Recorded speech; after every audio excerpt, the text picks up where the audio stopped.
Ethan, a 10-year-old orphan, finds a frightened little girl alone in Central Park. She's dirty, lost, and won't speak. Ethan's heart tells him she's in trouble. He gives her food and a safe place to rest in the orphanage laundry room, unaware that this moment will change his life. That night, Ethan couldn't sleep. He kept watching the girl as she lay curled under a tattered blanket, the faint moonlight outlining her bruised face. He whispered stories to calm her, fairy tales he remembered from a life he barely recalled. In her silent fear, he saw a reflection of his own lost years, and something inside him shifted, not pity, but responsibility. He vowed to protect her, even if it meant losing everything. The next morning, Ethan struggles to hide the little girl, Isabella, from the harsh matron, Miss Hargrove, and the other boys. But his kind act has been noticed by Ricky, an older, jealous orphan who begins to suspect Ethan's secret. Ricky's envy and greed are stirred when he sees the missing girl poster offering a $1 million reward. Ricky quietly follows Ethan through the corridors, noting every whisper and glance. That night, he sneaks into the laundry room and finds the girl asleep. A plan forms in his mind. With that kind of money, he could escape the orphanage, buy freedom and power. He doesn't care who gets hurt. Meanwhile, Ethan teaches Isabella how to stay quiet and hide. In every whisper and giggle, a bond forms, a silent promise of safety. Ricky tells Miss Hargrove and later calls the tip line, claiming Ethan kidnapped the billionaire's daughter. Ethan overhears and escapes with Isabella through the back alley. They spend the night under a bridge. Despite the danger, Ethan reassures Isabella he'll protect her. As the city slept, Ethan held Isabella close, wrapping her in his only sweater. She shivered, but didn't cry. Ethan looked up at the stars, whispering prayers he wasn't sure anyone heard. He remembered his mother's lullaby, one he hadn't heard in years. Gently, he sang it for Isabella. Her tiny hand gripped his, and for the first time, he saw her smile. It gave him strength to face whatever tomorrow held. Cold and hungry, Ethan takes Isabella to a quiet diner. A kind waitress, Linda, gives them food and listens to their story. She doesn't call the police, instead, she writes the address of a trustworthy reporter on a napkin and sends them away discreetly. Unbeknownst to them, someone is watching. Linda watches the children leave, her heart aching. She once had a daughter, lost to illness and time. In Ethan, she saw the strength of a boy too young to carry such burdens. She stepped out back and made a quiet call to Carla Jensen. "Look out for them," she said. "That boy's got a warrior's heart." Meanwhile, across the street, Gregory lowered his binoculars. "So that's where they're heading," he muttered. They reach Carla Jensen's home, an investigative journalist. She believes Ethan and agrees to help. Meanwhile, Ricky's post goes viral, catching the attention of Gregory Shaw, a disgraced former security officer who once worked for Mr. Monroe. Gregory wants revenge and the reward. He begins hunting them. Carla emails her contacts in the press, locking doors and drawing curtains. "You're safe here," she tells Ethan and Isabella. But her gut churns. She senses something bigger, perhaps a conspiracy surrounding Isabella's disappearance. Meanwhile, Gregory gears up, contacting old criminal associates. "We'll find the girl tonight," he growls. He doesn't care about truth or justice, only the payout. His obsession with the Monroe family's wealth turns him dangerous. That night, Carla begins gathering evidence to prove Ethan's innocence. Suddenly, Gregory and his men attack the house. The power is cut, windows shattered. Ethan escapes through the fire escape with Isabella. The police arrive just in time to arrest Gregory.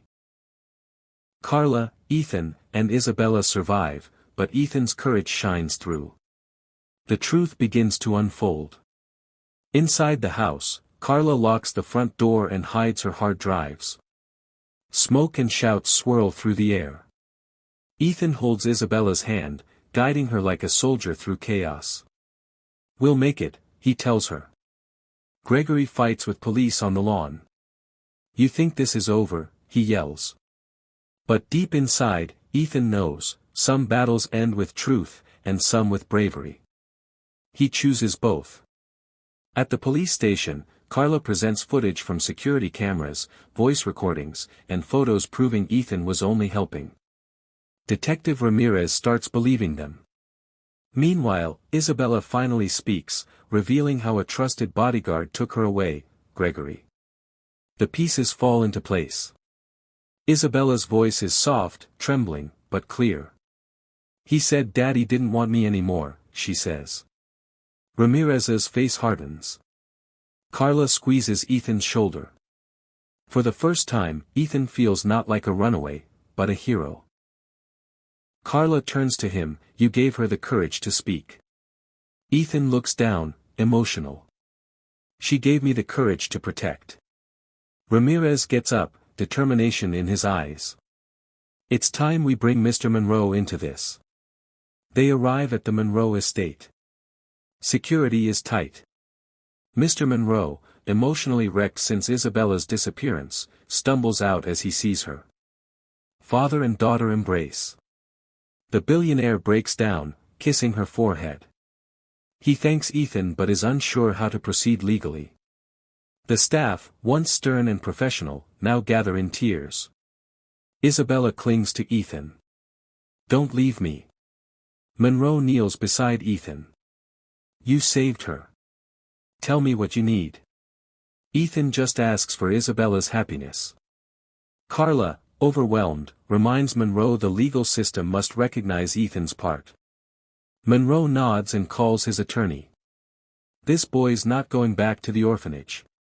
For the first time, Ethan feels safe. Ricky is taken into custody after Carla shows his viral false posts and call logs. Miss Hargrove is fired for negligence. Ricky tries to justify his betrayal but breaks when he sees Ethan on national TV being praised. Ricky is sent to juvenile detention. In his cell, Ricky stares blankly at the wall as a TV reports Ethan's bravery. His face twists, not with anger, but regret. I could have helped, he whispers. Meanwhile, Ethan's photo is everywhere, but he remains humble. I didn't rescue a billionaire's daughter. I helped a scared little girl, he tells a reporter. Carla watches him proudly. He's more than a story, he's a light. A new home. Mr. Monroe files for Ethan's guardianship. The boy who lived in shadows now finds himself in a warm room beside Isabella.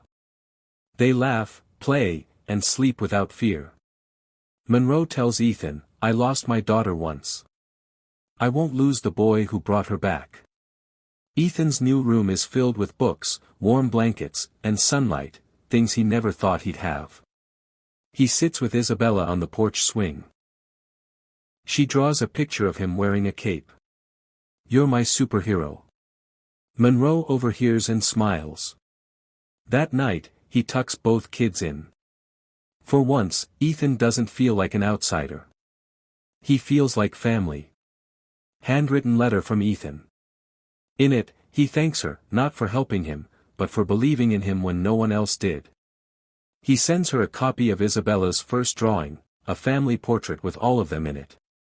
Carla wipes tears as she reads Ethan's words. I hope one day I can be as brave as you. Her fingers tremble as she holds the drawing, a house with sunshine, 2 kids, and adults holding hands. She frames it and places it on her desk. For her, it isn't just a thank you. It's a reminder that small kindnesses change lives. Months later, Ethan takes Isabella back to the same bench in Central Park where they met. She lays a flower there and smiles. I wasn't lost. I was waiting for my big brother. Ethan hugs her, eyes full of tears. The past is behind them, and a hopeful future lies ahead. Families walk by, unaware of the miracle that began there. Ethan looks up at the sky, whispering thanks. Not for money, or fame, but for finding purpose. Monroe arrives with ice cream, and they sit together, laughing. The bench is no longer a place of sadness, but of new beginnings. And in the heart of a city full of stories, theirs quietly glows the brightest.